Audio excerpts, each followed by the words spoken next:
This is महा किताबी और मेरे साथ है अली डोगर। हम लोग यहाँ पे रिजवी प्लाजा में खड़े हैं। आज हम लोग की ग्राउंड एक्टिवेशन की क्योंकि 24 नवंबर को खान साहब ने दे दिए फाइनल कॉल।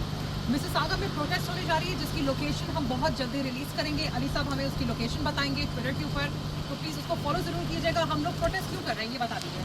जी, आपको पता है कि ये फाइनल कॉल है और खान साहब के कॉल के ऊपर सब लोगों को बाहर निकलना है। आपने अपनी आज़ादी वापस करनी है, इन जंजीरों को तोड़ना है। जंजीरें तोड़नी पड़ती हैं, फिरलेट होती हैं। इंशाल्लाह हम हकीकी आज़ादी के लिए निकलेंगे 24 तारीख को और खान साहब भी इंशाल्लाह बाहर होंगे हमारे साथ।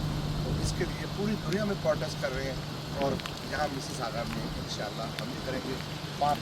Thank you so much. और आपको पता है जब बारिश होती है तो पानी आता है और जब बहुत बारिश होती है तो बहुत पानी आता है और इस साइड पे बहुत पानी आ चुका है नहीं, क्योंकि ये कनाडा है। अगर आप लोग चाहते हैं कि आप लोगों की सड़कों पे भी बहुत पानी ना आए तो प्लीज अपने खान को रिहा कराएं। हमारा स्टूडेंट मैंडेट जो था वो वापस कराएं।